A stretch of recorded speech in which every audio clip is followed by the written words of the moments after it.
अजीज़ो, हम खुदावंद की शुक्रगुजारी करते हैं खुदावंद की तमाम नेमतों बरकतों बख्शों के लिए, आप सबों के लिए जो कलाम में आगे बढ़ रहे हैं, रोज़ बरोज़ तरक्की कर रहे हैं।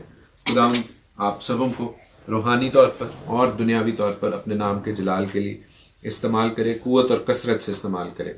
खुदावंद के पाक कलाम का जो हिस्सा आज हम सीखने को हैं अजीज़ो, वो खुदावंद के पाक कलाम का हिस्सा खरूज के 21वें बाब से एक्सोडस 21 से शुरू होता है और उसकी पहली आयत जो है खरूज का 21वां बाब और उसकी पहली आयत, हम उसको खुदावंद के पाक कलाम में से पढ़ेंगे, जहां पर ये वर्ड उर्दू में ट्रांसलेट हुआ अहकाम। मैंने आपको बताया कि ये मिशपातीन है, ये शहादतें हैं।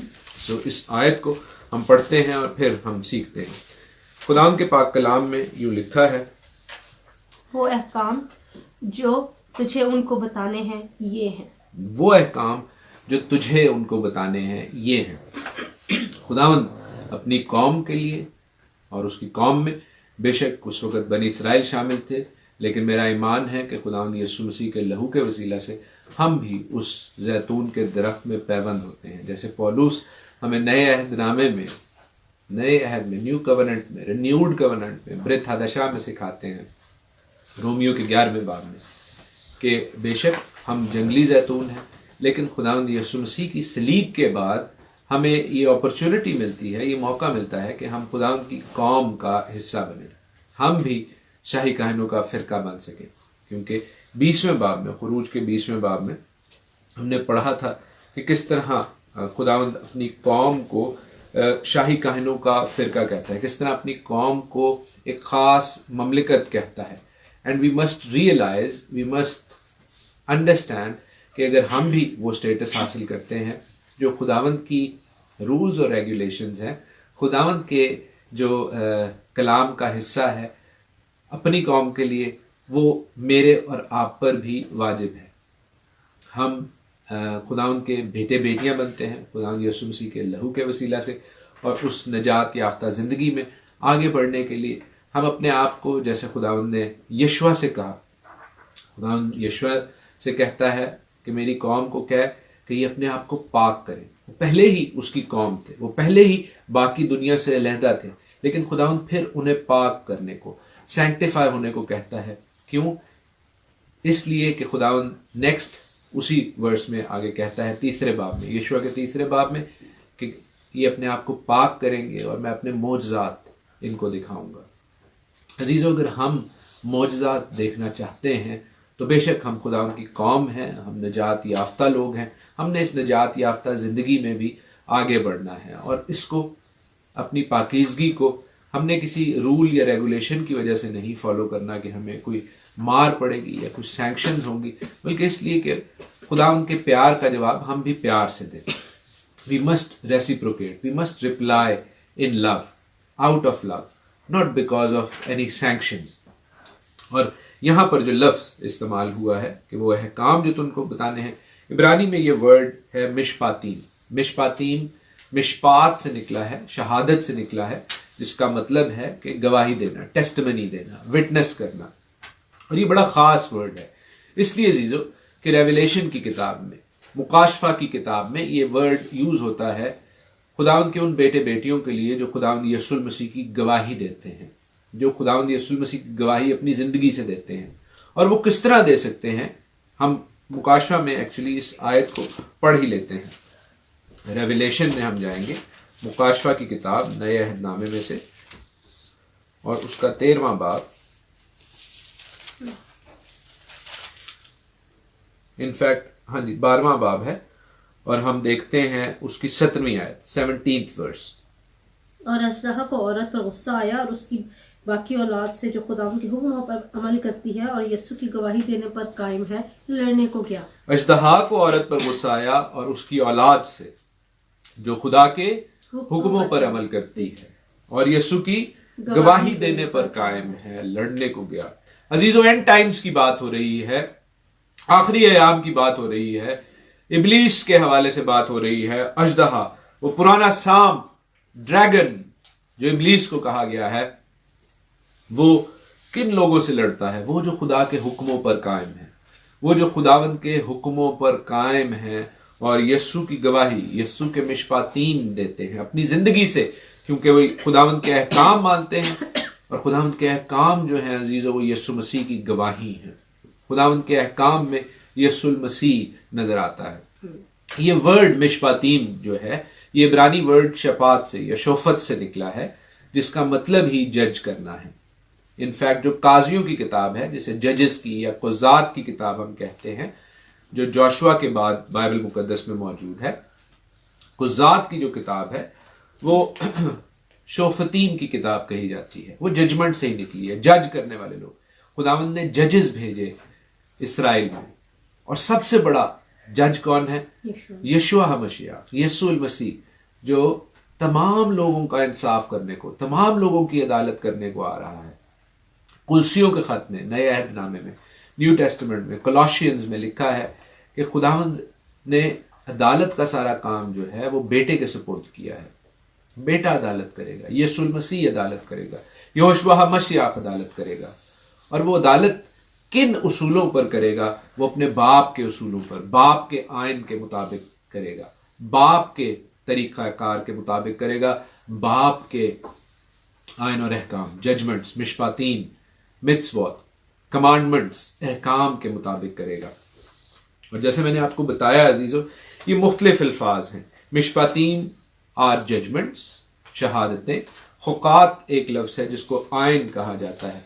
जिस तरह उसका आसान तरीका यह है समझने का, खुकात का या आयन का या स्टैट्यूट्स का, कि वो अहकाम, वो वाले कमांडमेंट्स, जैसे आप बहैसियत पेरेंट्स, जो आप में से पेरेंट्स हैं वो इस चीज को समझते हैं, और जिनके पेरेंट्स हैं वो भी इस चीज को समझेंगे कि कई दफा माँ बाप कहते हैं कि आप ये काम करें, और आप उनसे उनकी रीजन पूछें तो कहते हैं इसलिए कि मैंने ये कहा है।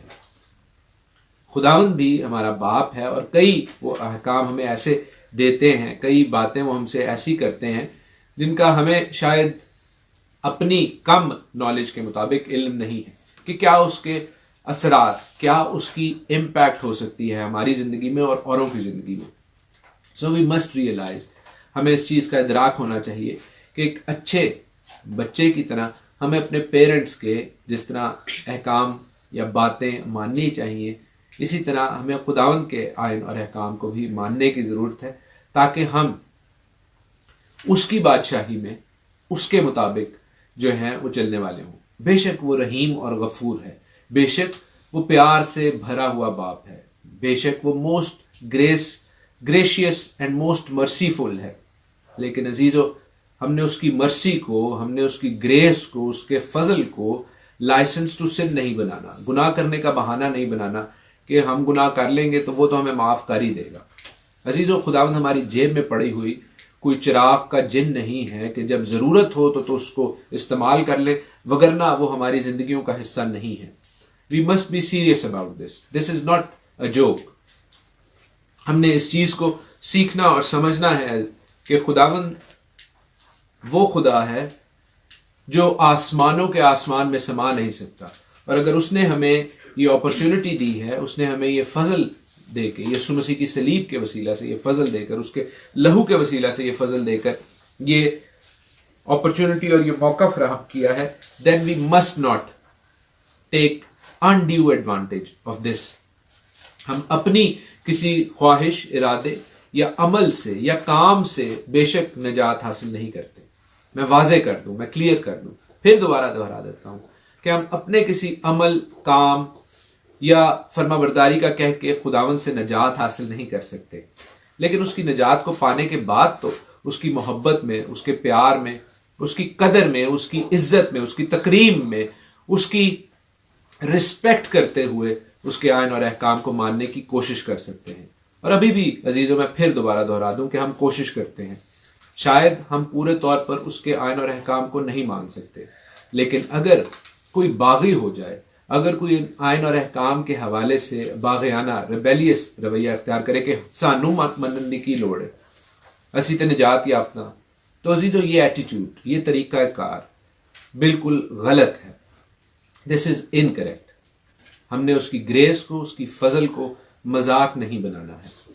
याद रखें, वो जो हमारा खुदा है, वो तमाम कायनात का खालिक और मालिक, हमसे इतना प्यार करता है कि उसने हमारे बचाने के लिए, हमारी निजात के लिए, हमारी मखलसी के लिए, हमारी गुनाहों से आजादी के लिए अपना सब कुछ, सबसे कीमती बेटा कुर्बान कर दिया। वो लहू दे दिया जिसमें गुनाह का शायबा तक नहीं था। आए उसकी कदर करें, आए उसकी इज्जत करें। और हम इन आयात को, इन खुदावंद के हिस्से को पढ़ते हैं जो कि खुरूज के 21वें बाब में है। और कई दफा जब हम इस हिस्से को पढ़ते हैं तो लोग क्वेश्चन करते हैं आजकल की दुनिया में, अगरचे पाकिस्तान, इंडिया में ये आम है कि लोगों के यहाँ घर में काम करने वाले मुलाजिम होते हैं, लेकिन वेस्टर्न वर्ल्ड में ख़ास तौर पर मगरबी ममालिक में जब गुलामों की बात हो तो वो स्लेव ट्रेड को बड़ा बुरा समझते हैं। लेकिन ये हरगिज उस तरह की स्लेव नहीं है जैसी अमेरिकन ने अफ्रीकन लोगों के साथ रखी, जो कि बहुत बुरी थी। और जिस तरह इंग्लैंड ने बहुत सी कौमों को कॉलोनीज में स्लेव के तौर पर ट्रीट किया, हरगिज नहीं। यहां पर जब इब्रानी गुलाम के हवाले से बात हो रही है तो खुदावंद उस गुलाम के भी राइट्स डिफाइन कर रहे हैं, एक जज की तरह। खुदावंद अपनी कौम को ये आयन और अहकाम क्यों दे रहे थे? इसलिए अजीजों, ताकि वो बाकी कौमों से अलहदा और मुमताज हो, मुनफरिद हो और उसका जुदा गाना तशख्खुस हो, उसकी आइडेंटिटी हो। वी मस्ट रियलाइज कि खुदावंद अपने लोगों को, अपने बेटे बेटियों को अपने आयन इसलिए दे रहा है, जैसा कि कलाम मुकद्दस में लिखा है, ताकि वो बाकी कौमें जब इन आयन और अहकाम को इस कौम में देखें तो वो कहें कि ये कौम बाकी कौमों से ज्यादा दानिशमंद और फजल से भरी हुई है। यस, खुदावंद अपने आयन और अहकाम से अपनी हिकमत को, अपनी रहमत को कौमों को दिखाता और समझाता है। खुदावंद के पाक कलाम में हम देखते हैं कि किस तरह तशद्दुद आमेज सलूक की बाबत अहकाम है कि अगर कोई आदमी किसी को ऐसा मारे कि वो मर जाए और कतई जान से मारा जाए, पर अगर वो शख्स घात लगाकर ना बैठा हो तो अजीजों, हमें यहां पर मैन स्लॉटर के हवाले से भी पता चलता है। जिस तरह अदालतों में होता है कि आपने प्लान करके किसी को कत्ल किया है या एक्सीडेंटली कोई कत्ल हो गया है, तो दोनों के हवाले से खुदावंद अपने स्टैट्यूट्स दे रहे हैं, अपने मिशपातीन दे रहे हैं। This is absolutely amazing in that period of time. उस वक्त जब दुनिया में माइट इज राइट का कानून होता था कि जिसकी लाठी उसकी भैंस, लेकिन खुदावंद एक कानून वजह कर रहे हैं, एक निजाम मुरतब कर रहे हैं सिविलाइज्ड वर्ल्ड के हवाले से। एंड वी मस्ट रियलाइज कि इस आयन और अहकाम को, बाइबल मुकद्दस के इन आयन और अहकाम को दुनिया की तमाम कौमें इन वन शेप और दी अदर अपने अपने अदालती निजाम में, अपने अपने जुडिशल सिस्टम में इस्तेमाल करती हैं। फिर हम खुदावंद के पाक कलाम में यह भी देखते हैं कि किस तरह अगर किसी की कोई चीज चुरा ली जाए, किसी का कोई बात जो है, किसी का कोई माल जो है वो चुरा लिया जाए, तो how to deal with that. अजीजों, खुदावंद के पाक कलाम में लिखा है, मेरे साथ देखिए खुरूज 22 उसकी 2 से 6 आयत, कि अगर चोर सेंध मारते हुए पकड़ा जाए और उस पर ऐसी मार पड़े कि वो मर जाए तो उसके खून का कोई जुर्म नहीं। अगर सूरज निकल चुके तो उसके खून का जुर्म होगा, बल्कि उसे नुकसान भरना पड़ेगा। और अगर उसके पास कुछ ना हो तो वो चोरी के लिए बेचा जाए। चोरी के लिए बेचा जाना यानी कि अगर उसने चोरी की है तो वो उसका जुर्माना अदा करे, और अगर जुर्माना अदा नहीं कर सकता तो फिर वो बेचा जाए। यहां से हमें पता चलता है कि किस तरह एक रिफॉर्म्स का निजाम था खुदा के पाक कलाम में। आज भी जब हम देखते हैं वेस्टर्न वर्ल्ड में, बहुत से लोग ये कहते हैं कि जी हमारे पैसों पर, टैक्सेस पर जो है वो प्रिजनर्स पल रहे हैं। इट कुड बी बेटर कि अगर उनसे कोई काम कराया जाए। तो यहां पर खुदा तरीका बता रहे हैं कि अगर उसके पास कोई तरीका कार नहीं है कि वो उसका जुर्माना भर सके, पहले तो यह है कि जुर्माना दिया जाए। अगर किसी ने चोरी की है तो उसका जुर्माना दिया जाए, लेकिन अगर वो जुर्माना नहीं दे सकता तो फिर वो गुलाम हो। तो कई दफा ऐसे होता था कि गुलाम इस वजह से होते थे कि दे कुड नॉट पे you back, they could not pay you back. That is why there were people who were slaves. और आज भी अगर इस तरह हो जाए तो अजीजों, कई लोग जो हैं वो सुधर सकते हैं कि उन्हें पता चले कि चोरी करने की वजह से अगर उन्हें काम करना पड़ेगा तो वो वैसे ही काम करना शुरू कर देंगे। क्योंकि काम करके अगर आपने अपनी मेहनत का पैसा जो है उसको जुर्माने में अदा करना है तो उससे बेहतर है कि आप खुद मेहनत कर लें। So there is a very beautiful way, खुदावंद के पाक कलाम में बड़ी खूबसूरती से तरीका कार वजह किया गया है कि किस तरह सोसाइटी को संवारना और सुधारना है, उन लोगों को भी जो चोर हैं। अब अगर लोग ये कहें आजकल के ज़माने में जी खुदावंद के अहकाम की कोई ज़रूरत नहीं है, तो फिर जिसके घर चोरी होती है तो वो तो नुकसान में रह जाएगा। वी मस्ट रियलाइज कि जिसकी चोरी हुई है उसको इन अहकाम की ज़रूरत है, ये उसकी बेहतरी के लिए है, ये उसकी भलाई के लिए है। अगर उसकी चोरी का जुर्माना ना दिया जाए, अगर उसकी जो नुकसान हुआ है उसका जुर्माना ना दिया जाए, तो फिर उसके लिए ये बात बड़ी बेफजूल होगी कि जी हुण फजल हो गया है, हुण इन अहकामां दी कोई लोड़ नहीं, उसके लिए इन अहकाम की जरूरत है। He needs these things. मेरे साथ देखें इफिसियों का खत, इफिशियंस 4 उसकी 28वीं आयत, इफिशियंस 4:28। पौलुस भी इस बात को रिपीट कर रहे हैं नए अहदनामे में, इफिशियंस 4:28। चोरी करने वाला फिर चोरी ना करे, बल्कि अच्छा पेशा इख्तियार करके हाथों से मेहनत करे, ताकि मोहताज को देने के लिए उसके पास कुछ हो। आमीन। पौलुस कह रहे हैं कि चोरी करने वाला चोरी ना करे बल्कि मेहनत करे। The same concept which was being told in exodus, जो खुरूज में बताया जा रहा था। और फिर मेरे साथ वो खूबसूरत हवाला देखें जो लूका की इंजील में है, लूक 19:8। मुकद्दस लूका की मार्फत लिखी गई इंजील, उसका 19वां बाब, खूबसूरत एक हवाला है जो ज़क्कई की कहानी हम बचपन से संडे स्कूल, सैबत स्कूल्स, चर्चेज में सुनते आ रहे हैं। इसके हवाले से बड़े वाज होते हैं, बहुत सी मुख्तलिफ इंटरप्रिटेशंस, तफासीर हैं, बहुत से डिफरेंट एंगल्स हैं जिनके हवाले से आपने इस कहानी को, इस वाक्य को सुना होगा, पढ़ा होगा। लेकिन इस आयत पर गौर कीजिए। और ज़क्कई ने खड़े होकर खुदावंद से कहा, ऐ खुदावंद, देख मैं अपना आधा माल गरीबों को देता हूँ, और अगर किसी का कुछ नाहक लिया है तो उसको चौगुना अदा करता हूँ। अगर मैंने किसी का कुछ नाहक लिया है तो उसको 4 गुना अदा करता हूं। अजीजों, कुछ अहम बातें इस वाक्य से नोट कर लीजिए। यीशु मसीह ने कहा कि उस घर में क्या आई है? निजात आई है। निजात आने के बावजूद, यीशु मसीह के होने के बावजूद, खुदावंद यीशु मसीह ने उसे अपने आइन, बाप के आइन और अहकाम मानने से मना नहीं किया। खुदावंद यीशु मसीह ने कहा, लेट इट बी, ऐसा ही कर ज़क्कई, give it back because you have taken of people. तूने लोगों से नाहक लिया हुआ है।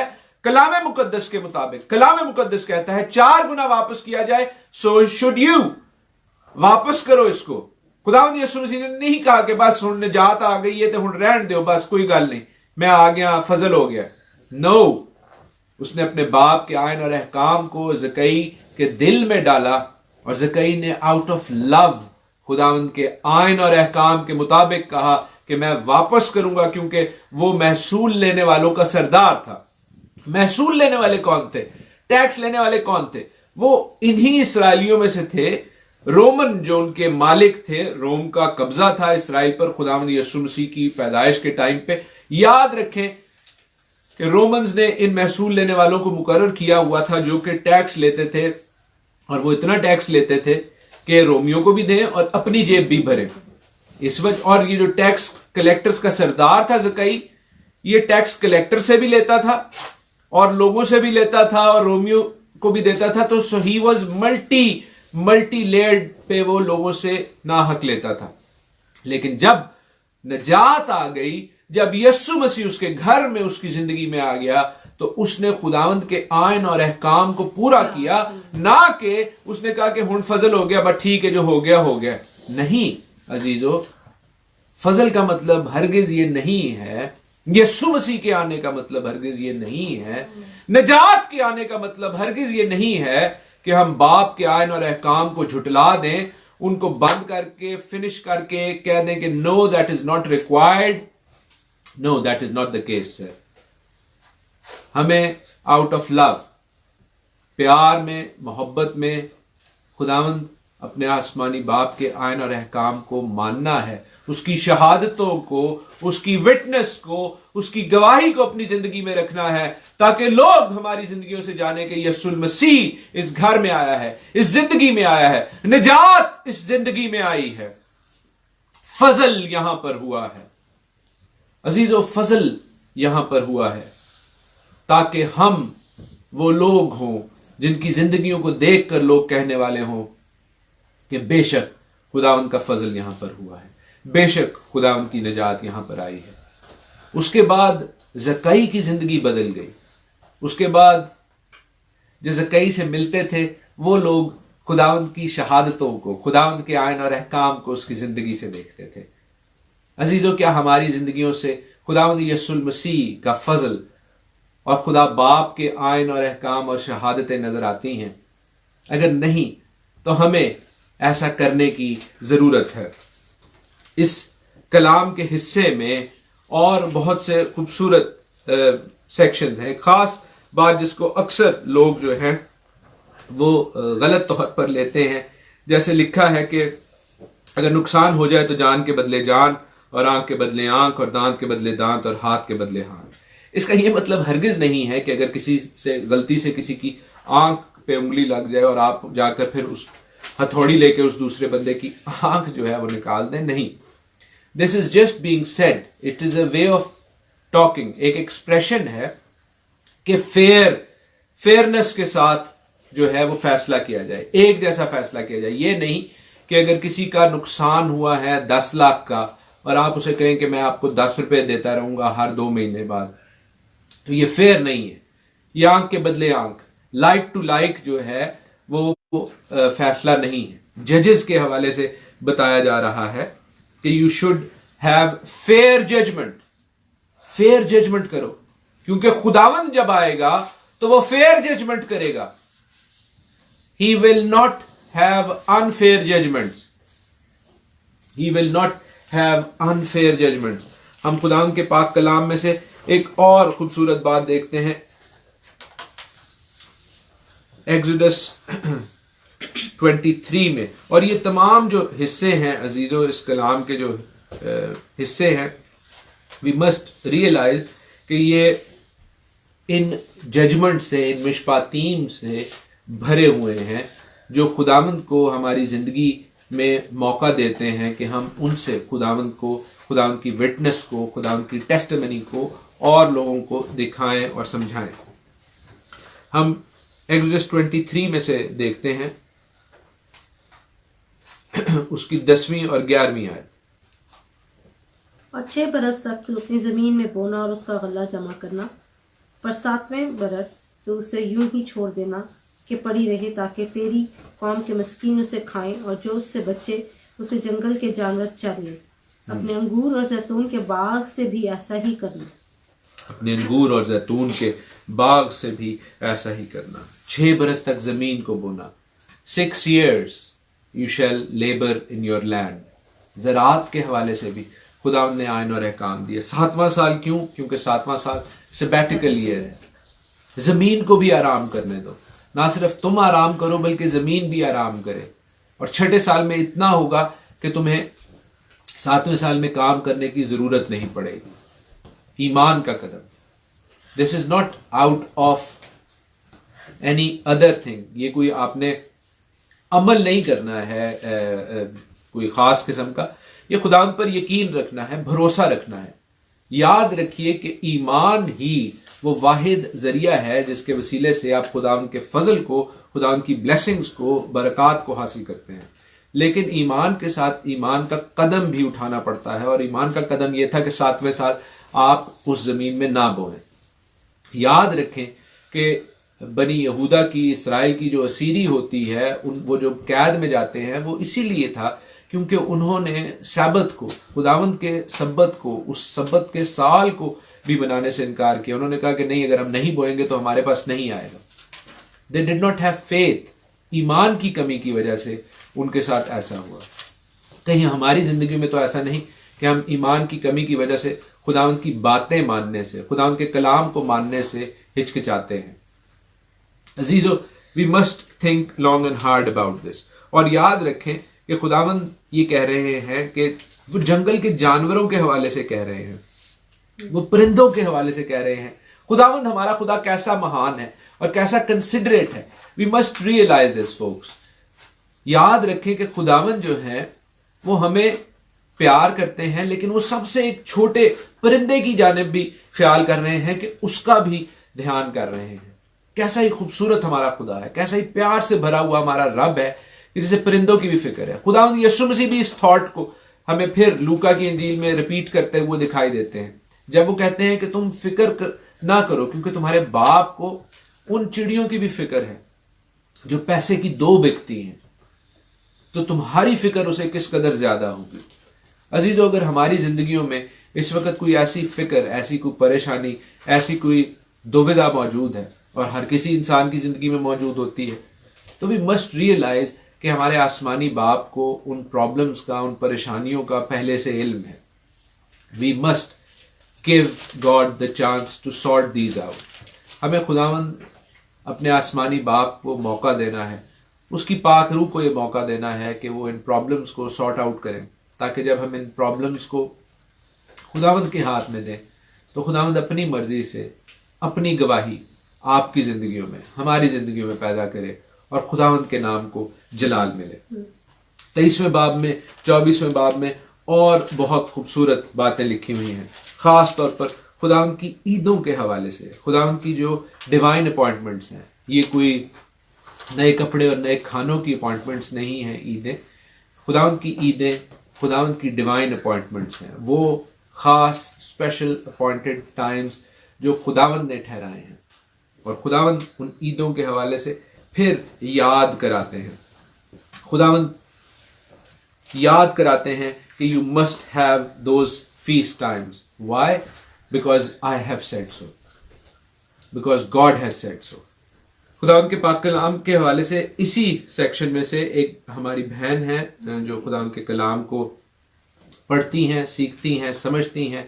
उन्होंने ये सवाल किया है 23वें बाब में से कि देख, मैं एक फरिश्ता तेरे आगे आगे भेजता हूं कि रास्ते में तेरा निगहबान हो और तुझे उस जगह पहुंचा दे जिसे मैंने तैयार किया है। तुम उसके आगे होशियार रहना और उसकी बात मानना, उससे नाराज ना करना, क्योंकि वो तुम्हारी खता नहीं बख्शेगा, इसलिए कि मेरा नाम उसमें रहता है। खूबसूरत ये आयात हैं।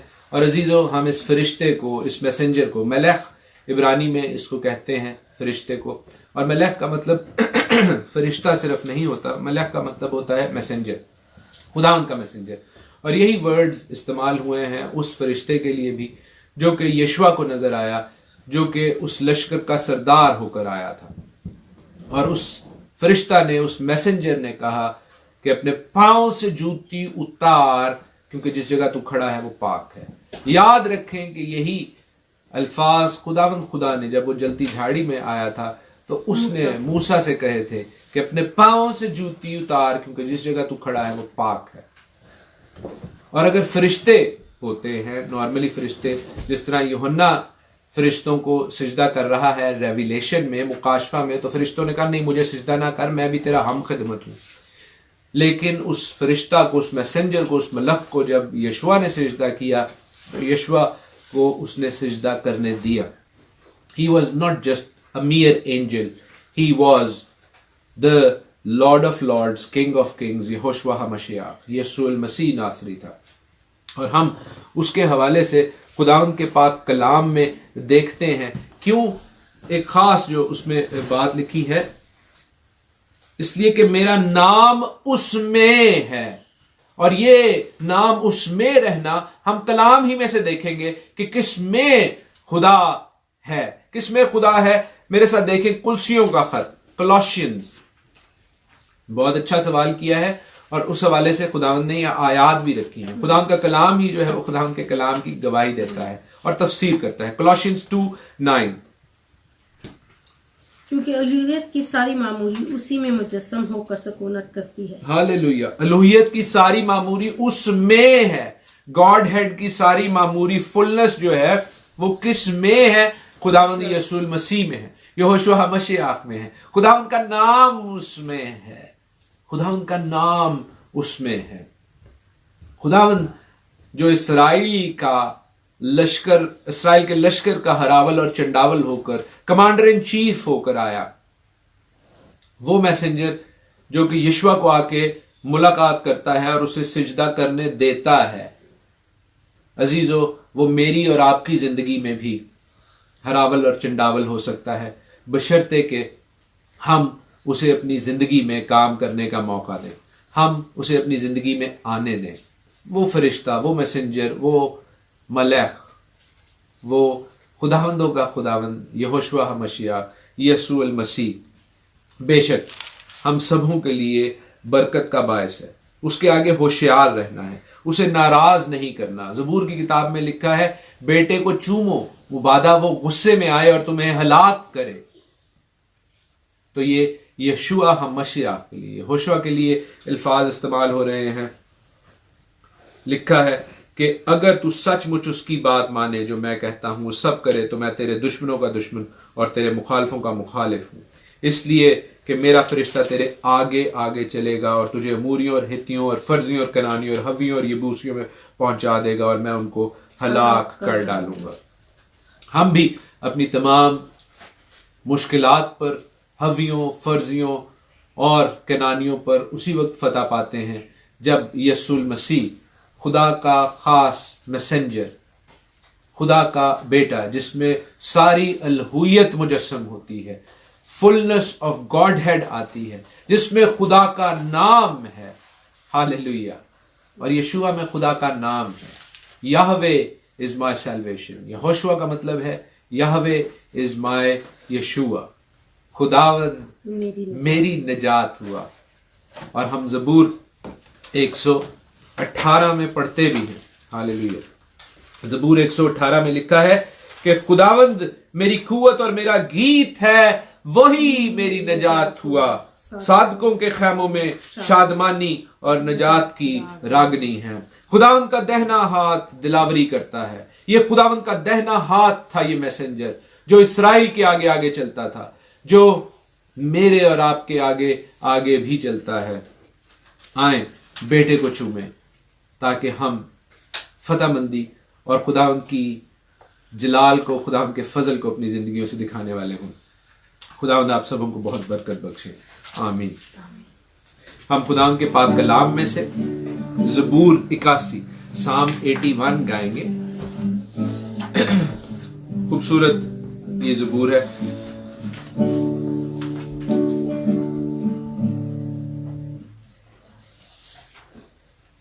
जी, you can actually have this.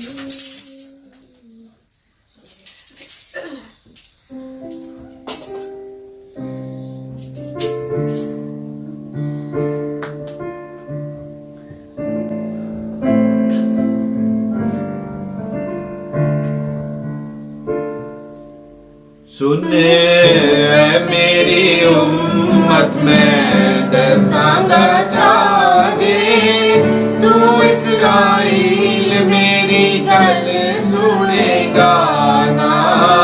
तेरा हो कोई भी दूजा खुदा के, जिस अगे देवे तू सिरे नू झुका। मैं तेरा यहोवा खुदा हर हाल, जो मिस्र थी तैनू ले आया निकाल। तू अपना मुंह खोल देते मैं भी जरूर, हाँ बरकत नाल उसनू करांगा भरपूर। अरे उन्होंने सुनी ना मेरी सदा ना, इज़राइल की थी कुछ मेरी परवाह खाते। छड़ देता ओ नानू मैं भी गुमराह ते, उन्होंने पकड़िया मुड़िया पढ़ाईगा। जे लोग मेरे सुने दे मेरा कलाम दे, इस्राएल मनदारा मेरा तमाम का दे।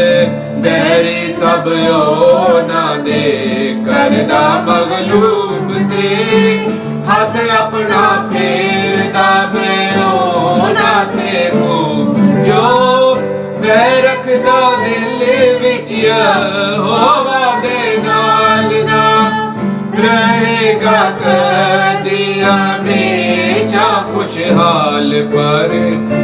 ਉਹਨਾਂ ਨੂੰ ਕਣਕ ਨਾਲ ਜਾਂਦਾ ਖੁਦਾ ਚਟਾਨ ਵਿੱਚੋਂ ਸ਼ਹਿਦ ਵੀ ਖਿਲਾਉਂਦਾ ਖੁਦਾ ਐ ਮੇਰੀ ਉਮਤ ਮੈਂ ਦਸਾਂਗਾ ਚਾਰੇ ਤੂੰ ਇਸਰਾਈਲ ਮੇਰੀ ਗੱਲ ਸੁਣੇਗਾ ਨਾ तेरा ओ कोई भी दूजा खुदा के जिस अगे देवे तू सिरे नू झुका।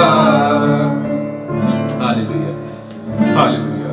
बहरोबर के खालिक और मालिक मसीह यीशु में, यहोशुआ मसीह में, हमारे जिंदा आसमानी बाप, जिस यहोशुआ में अलहुयत की सारी मामूरी मुजस्सम होती है, जिस यहोशुआ में, जिस यीशु मसीह में खुदा का नाम यहोवा का नाम है, हम उस नाम में, उस यहोशुआ के लहू में तमाम बहन भाइयों को, अपने घरानों को खुदा तेरे सामने रखते हैं, जो इस प्रोग्राम को देखते हैं खुदा, तेरे पाक कलाम को सीखते हैं, तेरे पाक कलाम से बरकत हासिल करते हैं, उनके लिए 30 गुना 60 गुना 100 गुना बरकत मांगते हैं और मिन्नत करते हैं खुदा उनके अपने लोगों को रूहानी और जिस्मानी तौर पर है खुदा अपने बेटे की शहादतों को, अपने बेटे की विटनेस को, टेस्टिमनी को अपनी जिंदगियों में रखने का मौका दे, फजल बख्श। और ऐ खुदावंद ये जिंदगियां तेरे नाम के जलाल के लिए कुव्वत और कुदरत और कसरत से इस्तेमाल, ऐ खुदा हम पर अपना फजल कर, हमारी मुहावजत और निगहबानी कर, हर शैतानी हमले से, नागहानी आफत से, मौत मुसीबत से, और ऐ खुदा मुखालिफ मसीह की छाप से बचा के रख। हमारी इस दुआ को, मेहनत को सुन और कबूल कर, मसीह यहोशुआ यीशु मसीह नासरी के नाम में, आमीन। आए हमारे बाप, तू जो आसमान पर है, तेरा नाम पाक माना जाए, तेरी बादशाही है, तेरी मर्जी जैसे आसमान पर पूरी होती है जमीन पर भी हो। हमारे रोज की रोटी आज में बख्श, और जिस तरह हम अपने कर्जदारों को माफ करते हैं, तू भी हमारे कर्ज हमें माफ कर, हमें आजमाइश में ना पड़ने दे, बल्कि बुराई से बचा, क्योंकि बादशाही और कुदरत और जलाल हमेशा तेरे ही है, आमीन। अब यहोवा खुदावंद आप सबों को बरकत दे और आपको महफूज रखे। यहोवा खुदावंद अपना चेहरा आप सबों पर जलवा गर फरमाए और आप पर मेहरबान रहे। यहोवा खुदावंद अपना चेहरा आपकी तरफ मुतवज्जा करे और आपको सलामती बख्शे। खुदावंद यीशु मसीह का फजल, खुदा बाप की मोहब्बत और पाक रूह की रफाकत और शराकत आप सबों के साथ, तमाम ईमानदारों के साथ अब से अब तक होती रहे, आमीन। जय मसीह की, हर शय मसीह की।